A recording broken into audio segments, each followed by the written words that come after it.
Palavra da Verdade, com Hernandes Dias Lopes. Louvado seja Deus. Eu quero partilhar com vocês um texto sobre família.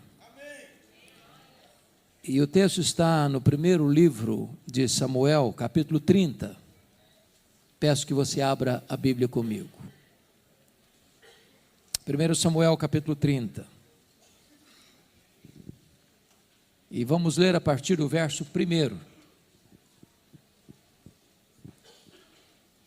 Lido o texto, por favor, mantenha sua Bíblia aberta nesta passagem. Está escrito o seguinte: sucedeu, pois, que chegando Davi e os seus homens, ao terceiro dia a Ziclague, já os amalequitas tinham dado com ímpeto contra o sul Ziclague, e a esta ferido e queimado. Tinham levado cativas as mulheres que lá se achavam, porém a ninguém mataram, nem pequenos, nem grandes. Então somente os levaram consigo e foram seu caminho. Davi e os seus homens vieram à cidade, e ele queimada, e suas mulheres, seus filhos e suas filhas eram levados cativos. Então Davi e o povo que se achava com ele ergueram a voz e choraram até não terem mais forças para chorar. Também as duas mulheres de Davi foram levadas cativas: Ainoã, a jezreelita, e Abigail, a viúva de Nabal, carmelita. Davi muito se angustiou, pois o povo falava de apedrejá-lo, porque todos estavam em amargura, cada um por causa de seus filhos e de suas filhas. Porém Davi se reanimou no Senhor, seu Deus. Disse Davi a Abiatar, o sacerdote, filho de Aimeleque: traz-me aqui a estola sacerdotal. E Abiatar a trouxe a Davi. Então consultou Davi ao Senhor, dizendo: perseguirei eu o bando? Alcançá-lo-ei? Respondeu-lhe o Senhor: persegue-o, porque de fato o alcançarás e tudo libertarás. Partiu, pois, Davi, ele e os 600 homens que com ele se achavam, e chegaram ao ribeiro de Besor, onde os retardatários ficaram. Porém Davi e 400 homens continuaram a perseguição, pois que 200 ficaram atrás, por não poderem, de cansados que estavam, passar o ribeiro de Besor. Verso 18. Assim Davi salvou tudo quanto haviam tomado os amalequitas. Também salvou as suas duas mulheres. Não lhes faltou coisa alguma, nem pequena, nem grande, nem os filhos, nem as filhas, nem o despojo. Nada do que lhes haviam tomado, tudo Davi tornou a trazer. Também tomou Davi todas as ovelhas e o gado, e o levaram diante de Davi, diziam: este é o despojo de Davi. Amém. Eu quero pensar com vocês sobre o tema tomando de volta o que o inimigo levou. Esse texto retrata uma grande crise familiar. O sogro quer matar o genro. O sogro é o rei Saul. O genro é Davi, o sucessor do trono. Nos últimos 10 anos do governo de Saul, que durou 40 anos, o seu maior projeto de poder e de governo era matar o genro. E Davi não tinha mais para onde fugir. Cidades, desertos, cavernas. Então, diz a Bíblia que Davi toma uma medida extrema e perigosa. Ele busca asilo político no território filisteu, os arqui-inimigos de Israel, passando a ideia para o rei filisteu, o rei Aquis, de que ele tinha debandado e desertado das fileiras de Israel e passado para o lado dos filisteus. Diz a Bíblia que o rei filisteu lhe designa a cidade de Ziclague, uma espécie de cidade refúgio para ele, e os 600 homens que o acompanhavam com suas respectivas famílias. Porém, Davi agora está encrencado, muito encrencado, porque está fazendo um jogo duplo, dizendo para o rei filisteu que estava lutando as guerras filisteias, quando na verdade ele estava combatendo os inimigos de Israel. E agora o rei filisteu declara guerra contra Israel. e convoca Davi e os seus homens para engrossarem as fileiras do exército filisteu. E Davi não vê saída. Quando de repente, por providência divina, os príncipes filisteus disseram para o rei: esse cara não pode ir com a gente, ele é guerreiro e ele é israelita. Se no meio da batalha ele se voltar contra nós, nós vamos sofrer uma derrota amarga. Então dispensa esse cara. E aí o rei Aquis, a contragosto, dispensou Davi. Quando ele está retornando para a cidade de Ziclag, ele constata uma tragédia. Os terroristas do deserto, os amalequitas, atacaram a cidade de Ziclag.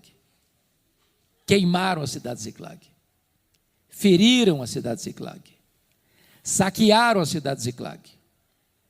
Levaram não apenas rebanhos, mas sobretudo os filhos e as filhas e as mulheres cativos. Quando Davi e seus homens olham essa cena de desastre, eles choram até não terem mais forças para chorar. Os aliados de Davi querem apedrejá-lo. Porém, diz a Bíblia, que Davi se reanimou no Senhor seu Deus e clamou a Deus em oração, fazendo uma das orações mais curtas da Bíblia, apenas 2 perguntas: perseguirei eu o bando? Alcançá-lo-ei? E Deus respondeu: persegue, Davi, o inimigo, persegue, porque tudo que o inimigo tomou de você, você vai trazer de volta. Diz a Bíblia que Davi foi, que Davi lutou, que Davi venceu, que Davi tomou tudo de volta, as coisas grandes, as coisas pequenas, os filhos, as filhas, as mulheres, os rebanhos, nada ficou nas mãos do inimigo, tudo Davi tornou a trazer. Esta narrativa bíblica, meus irmãos, ensina-nos esta grande batalha que a família enfrenta. Porque nós estamos numa guerra, uma grande batalha. E o alvo principal desta guerra é a nossa casa, é a nossa família. E esse texto é emblemático porque ele traz para nós a natureza desse combate, dessa guerra, e nos dá também estratégias para vencer essa guerra. Então eu gostaria que primeiramente nós olhássemos como é que é esse ataque do inimigo sobre a família. Então, com a Bíblia aberta comigo, vejamos versículo 1. Está escrito aí que os amalequitas deram com ímpeto contra o sul e Ziclag. Essa palavra ímpeto traz a ideia de um ataque frontal, avassalador, impetuoso, devastador. O inimigo não vem para brincar. Ele é assassino, ele é ladrão, ele é maligno, ele é tentador, ele é destruidor, ele é a antiga serpente, ele é o dragão, ele é o leão que ruge. Ele veio para roubar, matar e destruir. E ele tem, meus irmãos, notoriamente destruído vidas, casamentos, famílias, relacionamentos, destruído vidas, jogado num fosso e num poço escuro. Me permita ilustrar isso. Eu ontem estava pregando para capelães evangélicos e um irmão me conta, um desses capelães me conta uma das histórias mais dramáticas que ele viveu há não muito tempo. Um dos seus colegas de trabalho era um homem que se dizia descrente. E ele tinha uma única filha. E essa filha, passando uma crise pessoal, sentimental, resolve dar cabo da vida, publicamente, ligando suas mídias sociais e tirando a sua vida. Coube a ele comunicar ao pai essa trágica notícia. O pai se dizia ateu, diante daquela cena de dor, se ajoelha em público, ergue os punhos para os céus e diz: se tu existes, Deus, eu te odeio. Sepultou a filha, voltou para casa, ele e a esposa dependuraram numa corda e ceifaram a vida da mesma forma que a filha fizera. Há muitas pessoas sendo destruídas.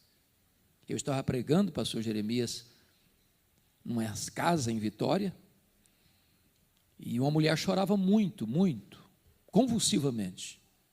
Quando eu terminei de pregar, fui conversar com ela e disse: o que está acontecendo com a senhora? Ela me disse assim: o diabo destruiu a minha vida. E eu perguntei: o que a senhora quer dizer com isso?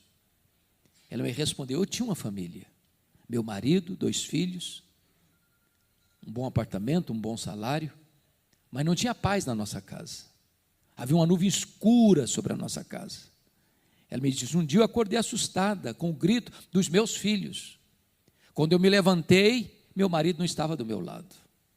Eu corri para a porta estava fechada.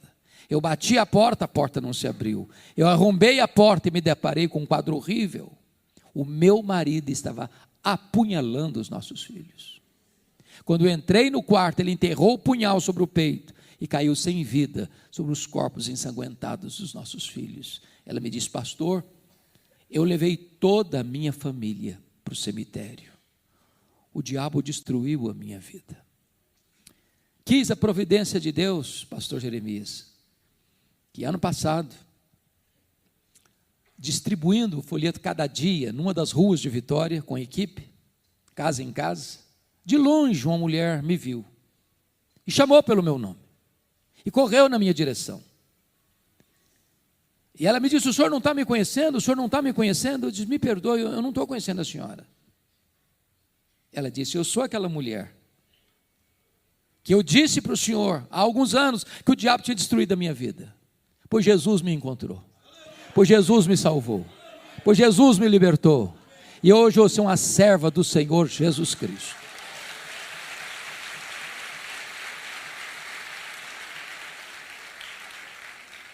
Só Deus pode reverter um diagnóstico tão sombrio, de dor e de lágrimas. Agora vejam vocês, do verso 1 ainda, que está escrito aí que os amalequitas feriram e queimaram a cidade. Você queima estruturas físicas, trazendo o inimigo prejuízos financeiros. Mas você queima estruturas, mas você fere pessoas. Há muitas pessoas feridas hoje. Feridas na honra, feridas na alma, feridas nas emoções, feridas no corpo. Gente que sofreu um abuso dos pais, ou de um parente, ou de um vizinho, que nunca superaram essa dor. Gente que carrega na alma uma ferida que sangra, uma dor que lateja, que pulsa. Gente que ri, que brinca, mas que quando põe a cabeça no travesseiro, tem uma perturbação, uma angústia que não foi curada ainda. Eu estava pregando em São Paulo, e uma mulher de 60 anos se aproxima de mim, com a mão, com uma grande cicatriz na palma da mão, e ela disse assim: pastor, o senhor quer saber minha história? Eu falei: como assim? Eu fui esfaqueada pela minha mãe, quando eu tinha 10 anos de idade. Ela me disse: eu odiei a minha mãe 50 anos. Eu enterrei a minha mãe, eu não perdoei a minha mãe. Estava ferida, ferida na alma. Pregava aqui em Patrocínio, num congresso de médicos. Uma enfermeira muito sorridente nos acolhia, nos recebia. E depois da minha primeira palestra, ela me procurou e disse assim: o senhor está vendo esse sorriso bonito que eu tenho? Eu disse: é claro, é impossível não ver. Ela me disse: pois esse sorriso é uma mentira. Por trás desse sorriso, eu carrego uma alma doente, machucada, enferma. Tantas pessoas feridas. Talvez, pastor Jeremias, um dos dramas maiores que eu já tive no meu ministério foi um pedido de um irmão querido, um líder da igreja. Diz: pastor, o senhor não conhece a minha mãe. A minha mãe tem 80 anos. Eu sou filho mais velho. Eu nunca vi a minha mãe sorrir. Nunca. Já levamos em todo tipo de médico, de psicólogo, que o senhor possa imaginar. Já foi todo tipo de exame que o senhor possa imaginar. Ninguém diagnosticou a tristeza crônica da minha mãe. O senhor podia orar por ela. Eu falei: eu vou. Quando eu chego em Israel, naquela casa, eu encontro uma mulher com um olhar distante, com um semblante abatido. Começa a conversar, o coração dela fechado. Quando de repente o Espírito de Deus, na sua bondade, tocou o coração dela e ela disse assim: eu quero ficar sozinha com o pastor. Quando eu fiquei sozinho com ela, ela me olhou nos olhos e me disse assim: pastor, eu sofro há 60 anos. Eu perguntei: o que houve? Ela me disse: eu traí meu noivo. Ele nunca ficou sabendo. Fui casada com ele muitos anos. Já sou viúva há vários anos. Mas aquele pecado está tão vivo na minha memória, como se eu tivesse cometido hoje de manhã. Eu sofro há 60 anos. Eu vivo numa masmorra emocional. Eu sou açoitada todo dia pelo chicote da culpa. E eu confesso para vocês que eu chorei com aquela mulher. Falei para ela da graça de Deus. Falei para ela do sangue do Cordeiro. Falei para ela do amor de Deus e do perdão que estava à disposição dela. E naquele dia aquela mulher se rendeu a Jesus. Eu tive o privilégio de batizá-la, de discipulá-la, de acompanhá-la cerca de 10 anos, uma vida feliz. Mas estava ferida pelo inimigo há 60 anos. Eu quero dizer para você que Jesus está aqui hoje. O médico dos médicos, o psicólogo dos psicólogos, o terapeuta da alma. E hoje Ele está aqui para curar a sua vida, para curar o seu coração, para curar as suas memórias, para libertar você deste ataque do inimigo. Mas notem comigo no verso 2 e 3, que quando o inimigo vem para atacar a família, ou vem para atacar, o alvo principal dele é a família. Por quê? Porque quando você desintegra a família, ou machuca a família, ou fere a família, você enfraquece a igreja. Não tem igrejas fortes com famílias fracas. Qualquer projeto, seja de governo ou de quaisquer outras instituições, que tem como base destruir os fundamentos da família, minar a família, solapar os alicerces da família, é um projeto suicida. Porque se você destrói a família, você destrói a sociedade. Não tem nação forte com famílias destruídas. E o alvo principal do inimigo é atacar a família. Vejam vocês que os amalequitas queimaram a cidade, mas levaram cativos os filhos, as filhas, as mulheres. Eu pergunto a você: que marido pode estar bem sabendo que a sua mulher está nas mãos do inimigo? Que pai, que mãe pode estar bem sabendo que os seus filhos estão nas mãos do inimigo? Quantas pessoas hoje prisioneiras das drogas, do álcool, da pornografia, da avareza, da ganância, das ideologias perniciosas, precisando de libertação.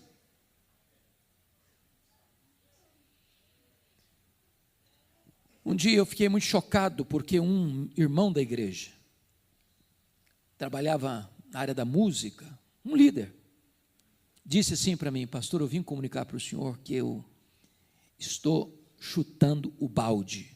Eu falei: o que você quer dizer com isso? Ele disse assim: eu estou indo embora de casa, estou deixando a igreja, estou deixando meu ministério, estou deixando a minha liderança, estou deixando a minha mulher, estou deixando as minhas 2 filhas, conheci uma outra mulher e quero viver essa aventura. Tudo que eu falei para aquele homem caiu em ouvidos surdos. Não adiantou nada. Ele saiu de casa, e essa mulher com quem ele se envolveu era fortemente ligada ao ocultismo, à feitiçaria.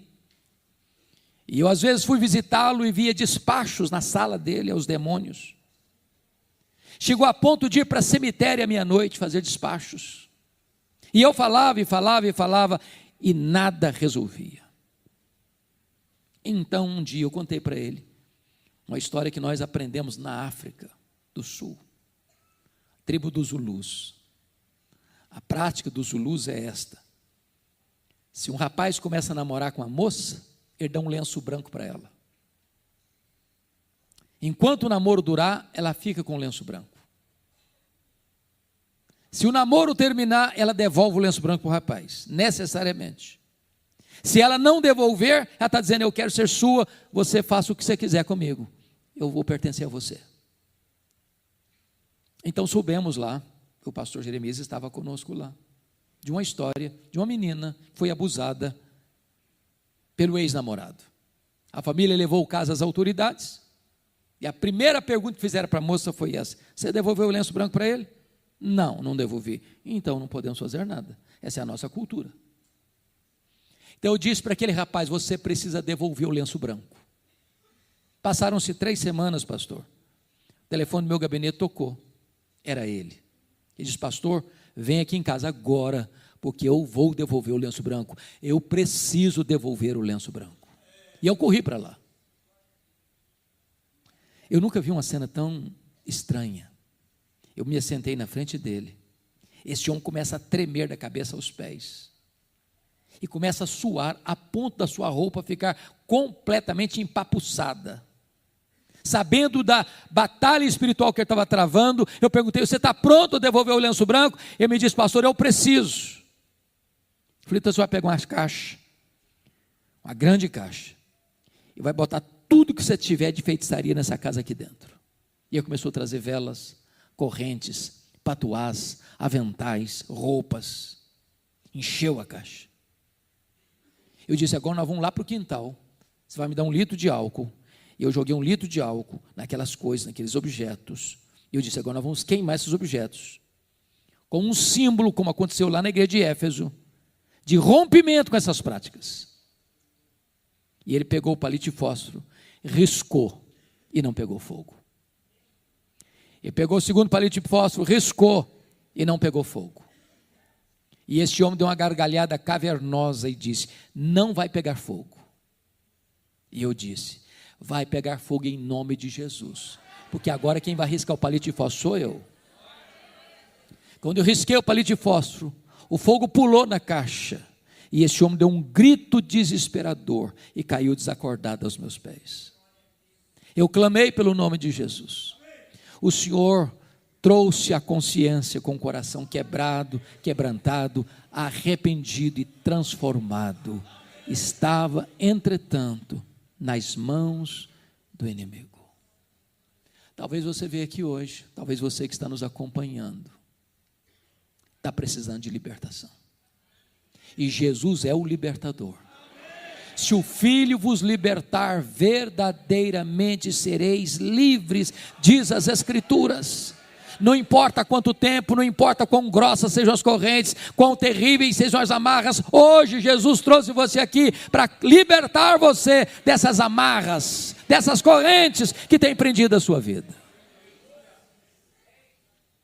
Mas ainda, confiram comigo, por gentileza, o versículo 6, porque aí tem outra artimanha do inimigo. Diz o texto que os aliados de Davi, os homens fiéis a Davi, querem apedrejá-lo. O inimigo vem e faz um estrago, e depois ele tem uma estratégia, é jogar uns contra os outros. É o marido que acusa a mulher, é a mulher que acusa o marido, os pais que acusam os filhos que acusam os pais, e de repente a família vira um pé de guerra. Eu vou lhes dizer uma frase aqui, se vocês esquecerem tudo o que eu falar, mas se lembrarem desta frase, me dou por satisfeito nessa noite. E a frase é esta: Quando você faz do aliado inimigo, você faz do inimigo aliado. Seu problema não é sua mulher. Seu problema não é seu marido. Seu problema não são seus filhos. Seu problema não são seus pais. Seu problema não é a sua sogra. Seu problema não são seus cunhados. Seu problema não são seus vizinhos. Seu problema não é seu patrão. Seu problema é espiritual. A nossa luta não é contra carne e sangue, mas contra principados e potestades, contra dominadores deste mundo tenebroso, contra forças espirituais do mal nas regiões celestes. Não podemos entrar nessa guerra, irmãos, com armas carnais. Precisamos de armas poderosas em Deus para destruir fortalezas e anular sofismas. Se você lutar contra carne e sangue, você cria mais problema. Você multiplica os inimigos. Você transforma os inimigos em seus aliados e aí a destruição chega. Precisamos abrir os olhos espirituais. Em nome de Jesus. Mas, irmãos, nesse primeiro ponto vamos olhar o último aspecto. Está lá no versículo 16. Nós não lemos o versículo 16 no começo. Você pode dar uma olhadinha agora.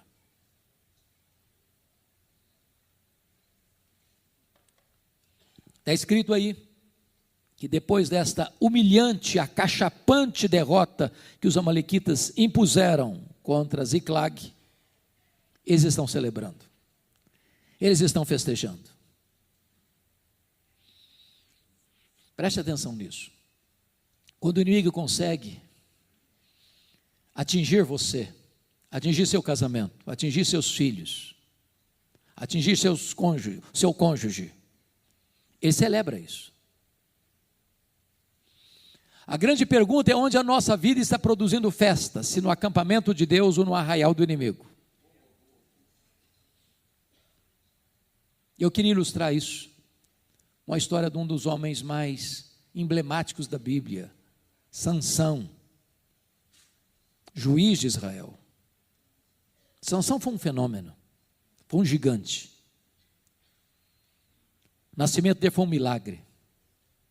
Ele era cheio do Espírito Santo. Ele era um nazireu consagrado a Deus.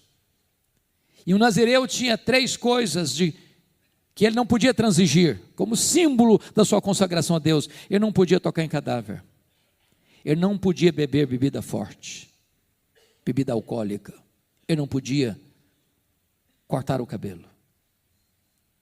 Diz a Bíblia que um dia Sansão está caminhando e vê uma moça filisteia, e depois chega em casa e diz para o seu pai assim: papai, eu quero aquela mulher para mim. Seu pai diz: não, meu filho, que é isso? Não, espera um pouquinho só. Essa moça é do povo que nos oprime. Essa moça tem outros deuses. Tem tanta moça bonita em Israel, para que você vai se envolver com ela? Não, papai, eu não quero nem conversa, é ela que eu quero, porque só dela eu me agrado. Notinha de rodapé. Eu sou pastor há 41 anos. Eu nunca vi um rapaz e uma moça que, tendo desobedecido pai e mãe na área do namoro, fizesse um casamento feliz. Nunca vi.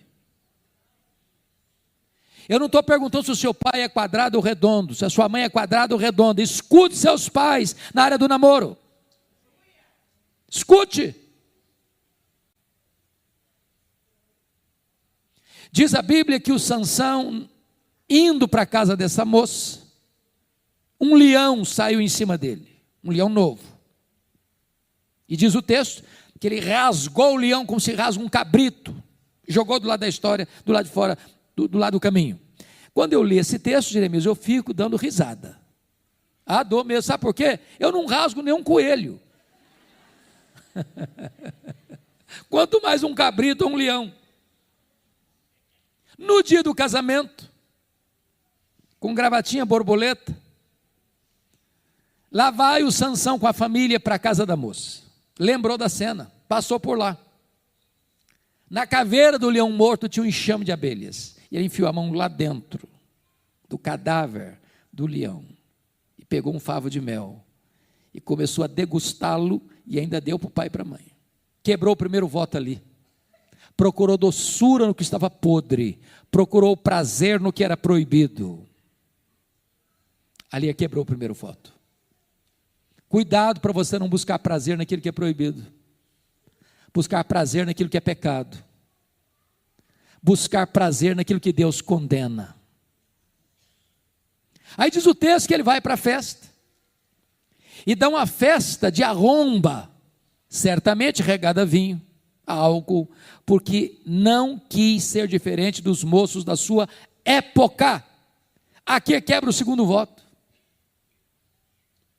Agora, nota de rodapé de novo.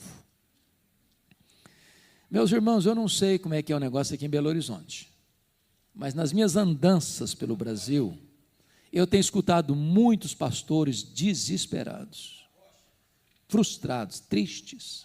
Sabem por quê? Com exceções honrosas, é claro, mas muitos casamentos de crentes hoje têm se transformado numa vergonha. Vergonha. Você sai da igreja, uma linda cerimônia, um sermão maravilhoso, música maravilhosa, e vai para um rico cerimonial, e lá o pau quebra. O pau quebra. A música que rola lá não tem nada a ver com Deus mais não. A altura da música é insuportável, é de arrebentar os tímpanos, ninguém consegue conversar. Bebida alcoólica se serve todas.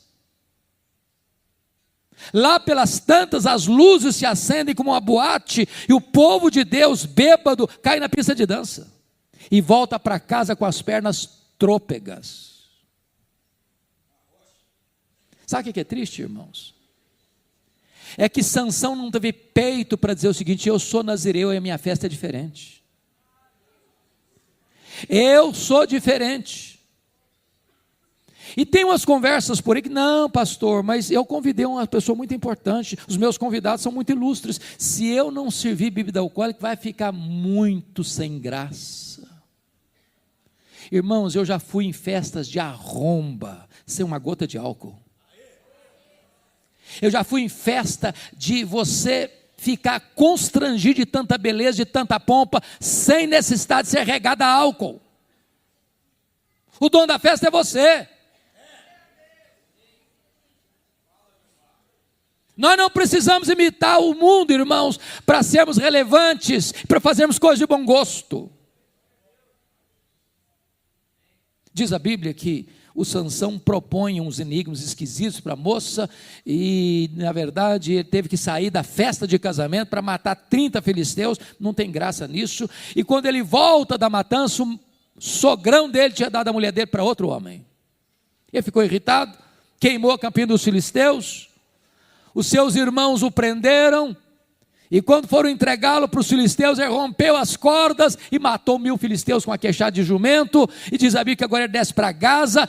Ele, um homem de Deus, se deita com a prostituta.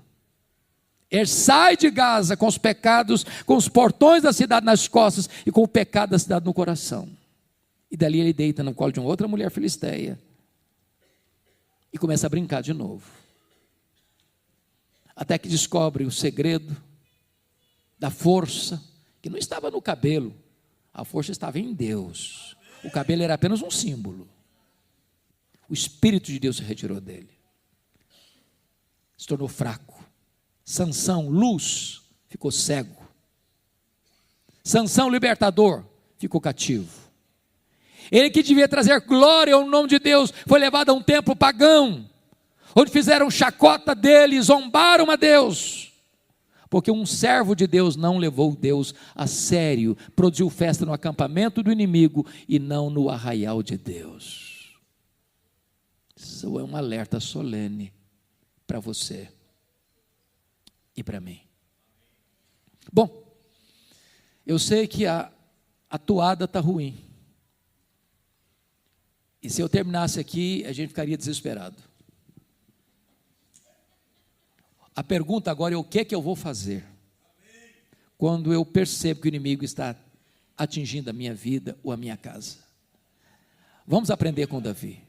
Primeira coisa que Davi fez, irmãos, está no versículo 4, olha comigo. Davi chorou até não ter mais forças para chorar.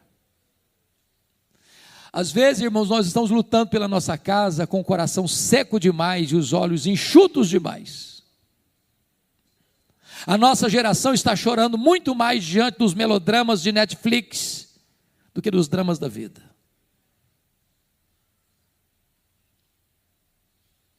Qual foi a última vez que você chorou pela sua família?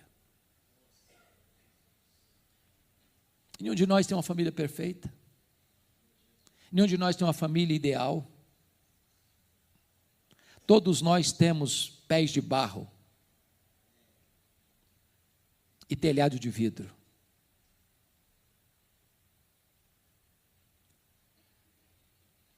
Às vezes há dramas terríveis, amargos, difíceis na nossa casa.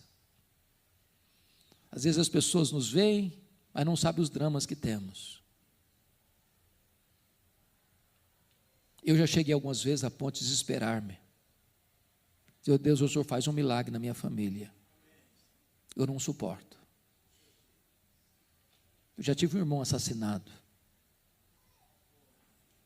Eu já tive outro irmão vítima de atentado e Deus o salvou. Eu já tive noites indormidas, de gemidos e soluços, precisando de um milagre de Deus. É preciso chorar pela nossa casa, é preciso chorar pela nossa família. Eu não sei quantos de vocês já ouviram ou leram sobre o pastor Tim Simbala. O pastor Tim Simbala é um pastor batista do Brooklyn, lá em Nova York. Ministério bonito, ministério de música relevantíssimo. Um dia o pastor Tim Simbala chegou em casa e a sua filha primogênita, adolescente na época, disse assim para ele: papai, eu não quero saber mais do seu Deus. Eu não quero saber mais da igreja. Eu quero curtir a vida, eu quero ver o que o mundo tem para mim. Eu quero experimentar sensações maiores. Seu pai pediu, chorou, insistiu, nada adiantou. Aquela menina adolescente botou a mochila nas costas e saiu de casa. Já pensou o que é um pastor enfrentar isso? O pastor Simbala pensou em largar o ministério. Ele não tem estrutura emocional. Um dia um colega dele ligou para ele da Flórida e disse: pastor Simbala, esquece essa menina, toca a sua vida, toca o seu ministério, ela não está nem aí com você. Mas como é que um pai esquece uma filha? Como é que uma mãe esquece um filho? Um dia o pastor Simbala está na igreja, numa vigília de oração. Quando uma irmã se levanta e diz assim: pastor Simbala, a nossa igreja nunca chorou pela sua filha. A nossa igreja nunca levantou um clamor em favor da sua filha. E diz que naquela noite os crentes deram as mãos ao redor dos bancos, e aquele templo se transformou numa sala de parto, de gemidos, de soluços, de lágrimas. Ele chegou em casa de madrugada e disse assim para sua esposa: minha querida, eu não tenho dúvidas de que Deus libertou nossa filha nessa madrugada. 3 dias depois, a campainha tocou bem cedo, a mãe foi à porta para atender, era a filha em prantos. E ela entrou porta dentro, foi no quarto onde estava o seu pai, agarrou nas pernas do seu pai e disse: papai, me conte o que é que aconteceu há 3 dias de madrugada. Eu estava em casa, quando de repente eu fui tocada pelo poder de Deus, as escamas caíram dos meus olhos, a dureza do meu coração foi quebrada. Eu estou de volta, meu pai. Volta para Deus, volta para minha família, volta para a igreja. Jesus me libertou.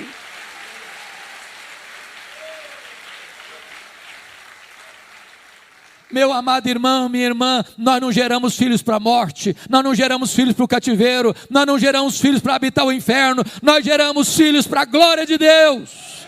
Não abra mão dos seus filhos, lute pelos seus filhos, chore pelos seus filhos, jejue pelos seus filhos, mas nunca desista de seus filhos, em nome de Jesus. Segundo lugar, veja comigo o versículo 6. Está escrito aí que diante do cenário cinzento de Davi ser apedrejado pelos seus aliados, está escrito: porém, Davi se reanimou no Senhor seu Deus. Louvado seja o Senhor. Agora notem que ele não se reanima porque ele é forte. Ele não se reanima porque tem muita gente do seu lado. Ele não se reanima porque o inimigo é fraco. Ele não se reanima porque tem uma estratégia. Ele se reanima no Senhor seu Deus.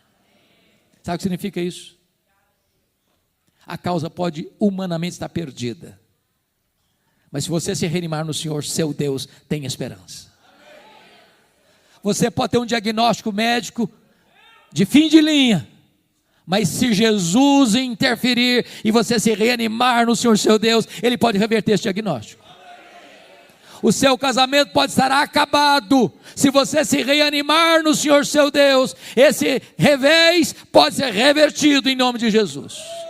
Não há causa perdida para ele, não há casamento irrecuperável para ele, não há doença incurável para ele não tem problema sem solução. Ele é o Deus Todo-Poderoso.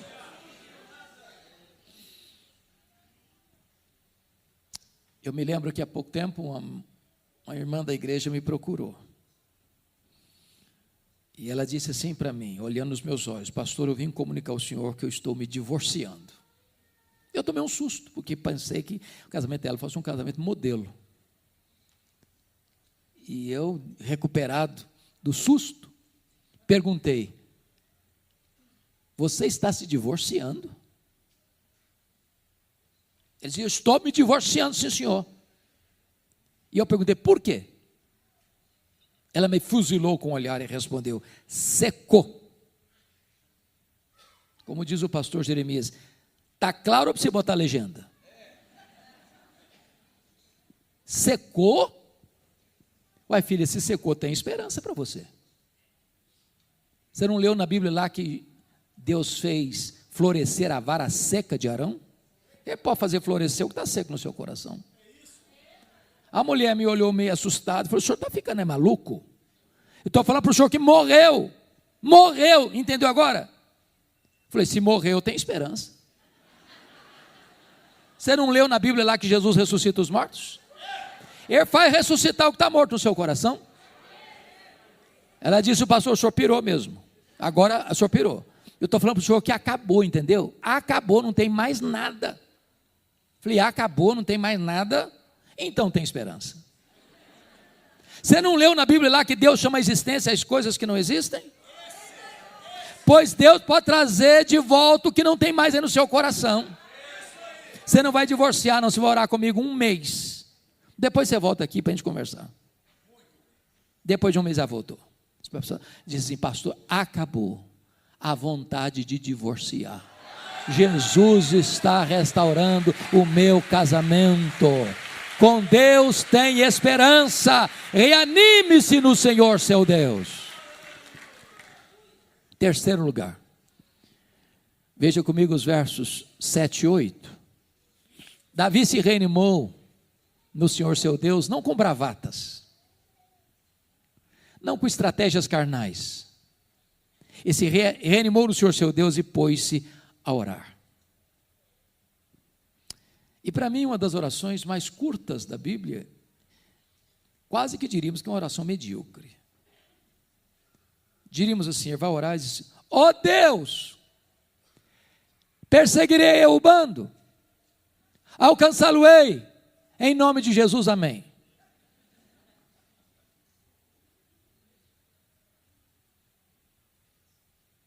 Medíocre, não parece? Trocando em miúdos, o que ele está falando? Ele está dizendo: ó Deus, eu estou levando de goleada do inimigo.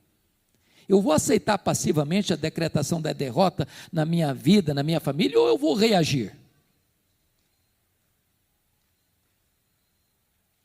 Eu vou jogar a toalha ou eu vou reagir? Eu vou entregar os pontos ou eu vou reagir? Eu vou dar de mão beijada a minha família nas mãos do inimigo ou eu vou reagir? E Deus respondeu para ele: persegue o inimigo, Davi, porque tudo que ele tomou de você, você vai trazer de volta. Irmãos, alguns nós na nossa vida e na nossa casa que não são desatados com estratégias humanas, com brigas, com disputas judiciais. Alguns nós na nossa vida só são desatados quando nós ficamos de joelhos, clamando aos céus por um milagre. Um milagre. Preste atenção nisso.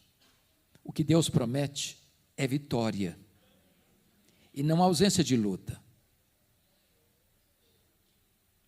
O que Deus promete é chegada certa e não caminhada fácil. Porque Davi orou, ele lutou.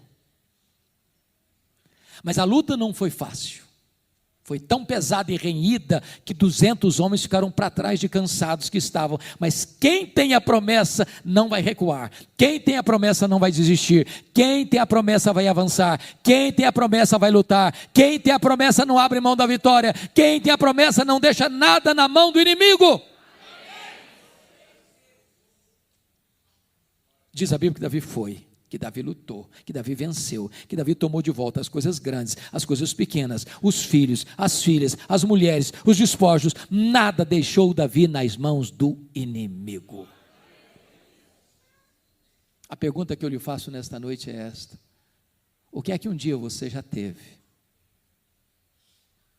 e que você perdeu?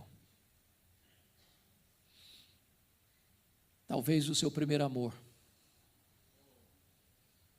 Talvez você já botou a sua vida cristã no piloto automático. Talvez você vem para a igreja, volta para casa, semana após semana, mês após mês, ano após ano. Mas nada mexe mais com você. Talvez aquele amor que você tinha pela palavra foi se apagando. Talvez a sua vida devocional murchou, desidratou. Talvez a sua fidelidade a Deus na devolução dos dízimos, a generosidade nas ofertas, está longe, muito longe. Talvez o diálogo na sua casa acabou. Talvez o afeto, a doçura do relacionamento conjugal já foi embora.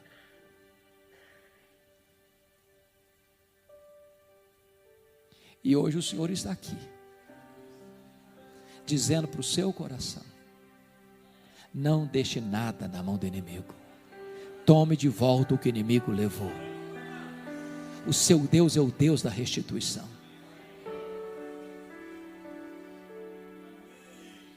Eu queria terminar remetendo vocês a um livro que para mim é o principal livro da Bíblia sobre batalha espiritual.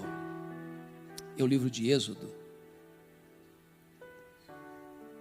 Porque o Egito é um símbolo do mundo, da escravidão, do pecado. O diabo é um símbolo o faraó é um símbolo do diabo. Moisés é um símbolo do libertador. O Êxodo é um símbolo da redenção. Mas quando Moisés estava tirando o povo do Egito, Faraó fez 4 propostas para tentar impedir o povo de sair. A primeira proposta, Êxodo 8, 25. Não precisa ir embora não. Sirva a Deus no Egito mesmo. Levanta altares aqui mesmo. Você quer ser crente? Tá bom. Você quer servir a Deus? Tudo bem. Você mudar de vida. Continua no Egito. Moisés disse: não, Egito é lugar de escravidão, nós vamos embora. O Senhor está nos libertando. Não queremos ser mais escravos. Aí o faraó partiu para a segunda proposta. Está lá em Êxodo 8, 28. Tá bom, pode ir embora. Mas não vá muito longe não. Fica aqui por perto. Vamos ser bons vizinhos. De vez em quando você vem aqui para o Egito matar saudades. Experimente o melhor dos 2 mundos. Faça a sua jornada com um pé na igreja e outro no mundo. Divida o seu coração. Moisés disse: não, nós vamos embora. Não queremos ter saudades do Egito, queremos ir embora. Vamos embora. Aí o faraó partiu para a terceira proposta. Está lá em Êxodo 10, versículos 10 e 11. Tá bom, vocês podem ir embora. Mas os filhos ficam. Vocês de cabecinha branca, pode todo mundo ir embora. A moçada fica no Egito. Tem muita gente achando que o lugar de jovem curtir a vida é no mundo. Me permita compartilhar isso. Um dia eu fui convidado para pregar numa das nossas maiores igrejas do Brasil. E eu tenho um problema sério, dentre tantos. Jeremias já sabe disso. Eu não sei pregar para a pessoa me dar um tempo. Você vai falar sobre tal assunto. Eu fico perdido. Quando me dá tema, eu fico perdido. Naquele dia me deram um tema. E o assunto era um trabalho de jovens. E o tema era santidade. Sabe quando você prega e você acha até que você pregou direitinho? Aí, meus irmãos, eu terminei de pregar. O grupo de liderança dos jovens, com muito carinho, me empurraram para uma sala e trancaram a porta. E o líder desse jovem botou o dedo no meu nariz e disse: o senhor é um homem retrógrado, quadrado, ultrapassado. O senhor está pensando o quê? Nós somos jovens universitários. Qual é o problema da gente ir para a boate? Qual é o problema de a gente tomar uma cervejinha? Qual é o problema de a gente curtir a vida? Nós somos crentes. Domingo nós estamos na igreja. Eu quase apanhei. Eu disse: meus irmãos, vocês é que me convidaram, eu já estou indo embora também. Mas antes de ir embora, eu tenho que dizer duas coisas para vocês. Primeira coisa, 1 Coríntios 10, 31. Portanto, quer comais, quer bebais, quer façais qualquer outra coisa, fazei tudo para a glória de Deus. Eu disse para eles assim: olha, vocês querem ir para a boate? Querem encher a cara? Pode ir, pode ir. Agora, tem que ser para a glória de Deus. Se conseguirem, vão em frente. Duvido que consigam. Segunda coisa, Colossenses 3,17. E tudo o que fizerdes, seja em palavra, seja em ação, fazei em nome do Senhor Jesus, dando por isso graças a Deus Pai. Se vocês conseguirem ir para a boate, para encher a cara, tem que ir em nome do Senhor Jesus, dando graças a Deus Pai. Se conseguirem, vão em frente. E até logo, fui embora. O grande problema de pastor, irmãos, é que pastor costuma ter amnésia. Uns 10 anos depois eu recebi um convite e nem percebi que era para a mesma igreja. Quando eu chego, eu tomo um susto. Para piorar a situação, a primeira pessoa que me aborda, uma senhora. E ela me fez a pior pergunta que se faz a um pastor. Ela disse assim: pastor, o senhor está lembrado de mim? Nunca faça essa pergunta a um pastor, você vai constrangê-lo.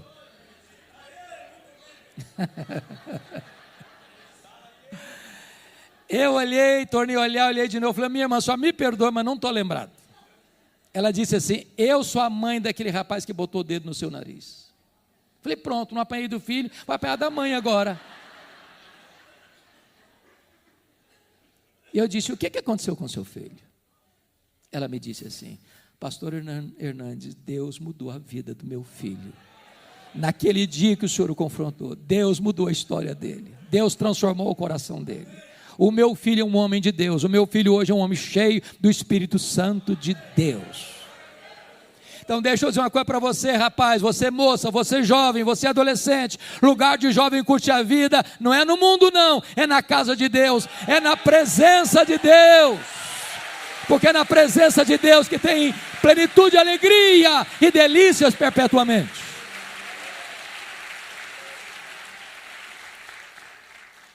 Mas aí o faraó partiu para a última alternativa. Êxodo 10, versículos 24 a 26. O faraó disse assim: tá bom, pode todo mundo ir embora. Os rebanhos de vocês ficam. Vocês servem a Deus, o dinheiro de vocês serve ao Egito.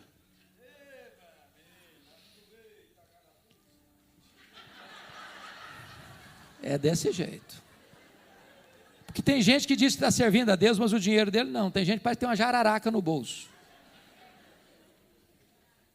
Então, não, entenda isso. Se o seu bolso ainda não foi convertido, possivelmente o seu coração também Ainda não foi. Porque a Bíblia diz que onde estiver o teu tesouro, aí estará o teu coração. A resposta de Moisés a Faraó é emblemática. Faraó queria todos os rebanhos. Moisés disse: pois bem, Faraó, escute isso. Nenhuma unha vai ficar no Egito. Nenhuma unha. Até hoje eu não sei bem para que serve uma unha. Mas Faraó está dizendo o seguinte: ô Faraó, escute isso. Tudo que nós somos, tudo que nós temos, nós queremos dedicar a Deus. Então nada vai ficar no Egito. Meu irmão, em nome de Jesus, não deixe nada nas mãos do inimigo. Tome de volta o que Deus lhe deu. E viva para a glória de Deus. Eu quero orar por você. Eu quero clamar a Deus em seu favor.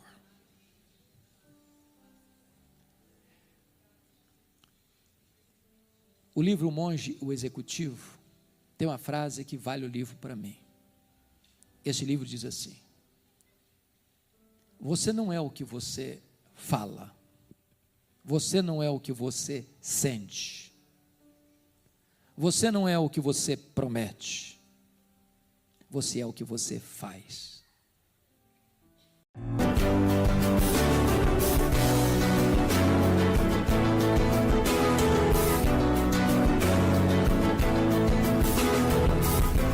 Palavra da Verdade, com Hernandes Dias Lopes.